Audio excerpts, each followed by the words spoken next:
RCB करेगी इन 3 को retain और इन 3 पर होगा आरटीएम का इस्तेमाल। हां, कल से चर्चा शुरू हो चुकी है कि कौन सी फ्रेंचाइजी किस खिलाड़ी को रिटेन करेगी और किस पर करेगी आरटीएम का इस्तेमाल।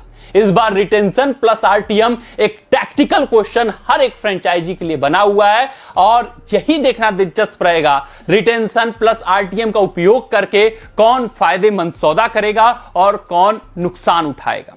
अपने इस वीडियो में हम इसी चर्चा को आगे बढ़ाते हुए आपकी पसंदीदा टीम रॉयल चैलेंजर्स बेंगलोर के ऊपर चर्चा करने वाले हैं। आपको पूरे विस्तार से, पूरे तफसील से एक एक बिंदु समझाएंगे और बताएंगे कि किन खिलाड़ियों को करेगी आरसीबी रिटेन और किन पर होगा उनका आरटीएम का इस्तेमाल। पूरे विस्तृत ढंग से आपको हम बताने का प्रयास करेंगे। अगर हम बात करें रॉयल चैलेंजर्स बेंगलोर की, आईपीएल 2024 का जो उनका सफर था वो फेरी टेल की तरह था। एक यादगार सफर उनका साबित हुआ। टॉप 4 में वो पहुंचे, बहुत ऐतिहासिक तरीके से पहुंचे, चेन्नई सुपर किंग्स को पीछे करके पहुंचे। उसके बावजूद उनके अगर आप स्क्वाड पर नजर डालेंगे तो फेरबदल ऊपर से नीचे तक होने वाला है। कुछ ही खिलाड़ी उनके रडार पर हैं जिनको वो रिटेन करने वाले हैं, कुछ खिलाड़ियों के ऊपर टैक्टिकल तौर से वो आरटीएम का इस्तेमाल करने वाले हैं और उसी पर हम चर्चा करने वाले हैं। आपके ध्यान में एक सवाल तो बिल्कुल नहीं होगा कि पहला खिलाड़ी उनके रिटेंशन लिस्ट में कौन होगा।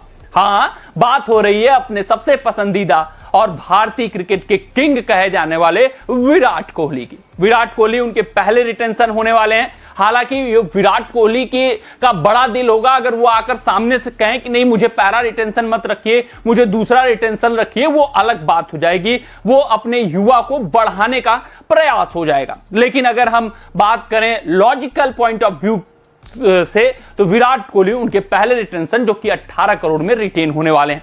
वहीं दूसरे रिटेंशन की बात करें तो विराट कोहली के बाद इस वक्त आरसीबी टीम में जो दूसरा सबसे बड़ा नाम नजर आ रहा है वो रजत पाटीदार है। बिल्कुल ठीक सुना आपने, जो दूसरे रिटेंशन होने वाले हैं रॉयल चैलेंजर्स बेंगलोर में वो रजत पाटीदार होने वाले हैं। रजत पाटीदार की महत्वता आरसीबी टीम जानती है, भारतीय सरजमी पर खासकर जानती है। मिडिल ओवर्स में जिस तरीके से वो ब्लास्ट करते हुए आईपीएल 2024 में दिखे हैं, उनकी और महत्वता बढ़ती हुई दिखी है। उनका ऑक्शन टेबल पर डिमांड होगा। अगर ऑक्शन टेबल पर रजत पाटीदार को छोड़ा जाता है, कई फ्रेंचाइजियों के निगाह में आ जाएंगे रजत पाटीदार, जिस वजह से अपने इस विश्वसनीय खिलाड़ी को वो दूसरे रिटेंशन के तौर पर रखेंगे। हालांकि अगर विराट कोहली बड़ा दिल दिखाए तो रजत पाटीदार को पहला रिटेंशन दे सकते हैं, लेकिन लॉजिकल पॉइंट ऑफ व्यू से हम बात करें तो दूसरे रिटेंशन रजत पाटीदार होंगे जिनके ऊपर खर्च होगा 14 करोड़ रुपए। अब आते हैं तीसरे रिटेंशन के ऊपर चर्चा करेंगे। आपके जहन में कई सवाल होंगे कि क्या वो फाफ डु प्लेसिस होंगे। आपके जहन में यह भी सवाल उठ रहा होगा कि नहीं कैमरून ग्रीन, नहीं कुछ कह रहे होंगे विल जैक्स, कुछ कह रहे होंगे मैक्सवेल, कुछ सोच रहे होंगे कि मोहम्मद सिराज। लेकिन आपको बताते चलें, out of box RCB retain करने वाली है यश दयाल को, वो भी अनकैप्ड खिलाड़ियों की सूची में। आपके जहन में तुरंत सवाल उठा होगा कि यार ये क्या बकवास कर रहा है। अभी हाल फिलहाल टेस्ट क्रिकेट में तो यश दयाल का चुनाव हुआ है, वो कैसे अनकैप्ड खिलाड़ियों की सूची में चुने जाएंगे। तो आपको बताते चलूं कि जो अनकैप्ड खिलाड़ी का रूल है वो ये है कि आपको प्लेइंग 11 का भारतीय टीम के हिस्सा होना चाहिए या फिर आप बीसीसीआई के सेंट्रल कॉन्ट्रैक्ट में होने चाहिए पिछले 5 सालों में, तब जाकर आप कैप्ड खिलाड़ियों की सूची में आते हैं। वहीं यश दयाल के ऊपर हम प्रकाश डालें तो वो अभी बीसीसीआई के सेंट्रल कॉन्ट्रैक्ट में एक बार भी नहीं आए हैं, ना ही भारतीय टीम की तरफ से प्लेइंग 11 में आए। सिर्फ और सिर्फ उनका नाम स्क्वाड में चुना गया है, जिस कारण से अभी भी यश दयाल अनकैप्ड खिलाड़ियों की सूची में आएंगे अगर 31 अक्टूबर तक उनका भारतीय टीम से पदार्पण नहीं हो जाता है। तो ये टैक्टिकल मूव बीसीसीआई और आरसीबी अपनाएगी। अभी यश दयाल जो प्लेइंग 11 में नहीं खेले उसके कारण मात्र 4 करोड़ में उनको रिटेन किया जाएगा। तो ये 3 रिटेंशन होंगे आरसीबी की तरफ से और ये तीनों टैक्टिकल रिटेंशन होंगे।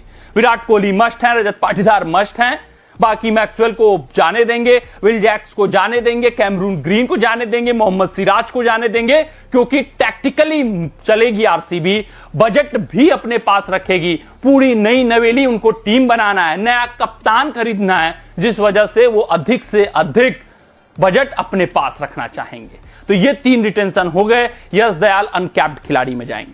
अब आते हैं, चर्चा करते हैं आरटीएम के ऊपर, किसके किसके ऊपर वो आरटीएम का प्रयोग कर सकते हैं। क्योंकि जब आप ऑक्शन टेबल पर जाते हैं तो करना ना करना टीम के ऊपर होता है, फिर वो टैक्टिकल मूव के ऊपर आ जाता है। जो पहला आरटीएम का प्रयोग होगा वो कैमरून ग्रीन के ऊपर होगा। एक ऐसा हरफनमौला खिलाड़ी जो कुछ ओवर की गेंदबाजी प्लस आरसीबी का जो होम ग्राउंड है वहां पर ताबड़तोड़ अंदाज में बल्लेबाजी कर सकते हैं, जिस कारण से जब बोली लगेगी ऑक्शन टेबल पर तो आरटीएम का प्रयोग उनके बजट के हिसाब से होगा। दूसरे खिलाड़ी के ऊपर अगर हम जाएं तो वो ग्लेन मैक्सवेल हो सकते हैं आरटीएम के तौर पे। ग्लेन मैक्सवेल अभी बहुत खराब नहीं हुए हैं, उनके ऊपर आरटीएम का प्रयोग किया जा सकता है। अगर सस्ते दामों में मैक्सवेल मिल गए, 4 से 5 करोड़ तक मैक्सवेल की अगर बोली गई मात्र, तो वो मैक्सवेल को अपनी झोली में रख लेंगे। वहीं तीसरा जो टैक्टिकल आरटीएम का प्रयोग होगा वो मोहम्मद सिराज को, क्योंकि अगर मोहम्मद सिराज को कैप्ड खिलाड़ियों में तीसरा रिटेंशन अपना रखते तो उनको 11 करोड़ खर्च करना पड़ता। लेकिन जो हालिया फॉर्म है मोहम्मद सिराज का T20 फॉर्मेट में खासकर, वो अलाउ नहीं करता है कि 11 करोड़ खर्च किया जाए, जिस वजह से वो दोनों तरफ चलेंगे मोहम्मद सिराज को लेकर कि अगर सस्ते मिल गए, जिसका पूरी पॉसिबिलिटी है, क्योंकि जब वहां पर ढेर रहेगा तेज गेंदबाजों का तो मोहम्मद सिराज 11 करोड़ में जाए ये मुश्किल ही है, जिस कारण से मोहम्मद सिराज के ऊपर तीसरा आरटीएम आरसीबी प्रयोग कर सकती है। ये पूरे के पूरे 6 खिलाड़ी हो गए जिसको अपनी झोली में डालना चाहेगी। मैक्सवेल की जगह विल जैक्स के ऊपर भी आरटीएम का इस्तेमाल आरसीबी कर सकती है। उनकी रणनीति सिर्फ और सिर्फ फ्यूचर उद्देश्य को देखते हुए विल जैक्स पर रहेगी। अगर मैक्सवेल सस्ते मिले तो मैक्सवेल पर रहेगी। कमेंट सेक्शन में कमेंट करके बताइएगा कि आपकी क्या राय है। आरसीबी किस किस खिलाड़ियों को अपने झोली में रखेगी, किसको रिटेन करेगी, किस पर आरटीएम का इस्तेमाल करेगी। मिलते हैं आपसे अगले रिपोर्ट में, तब तक आप अपना ध्यान दें, सुरक्षित रहें, स्वस्थ रहें, मस्त रहें। जय हिंद, जय भारत।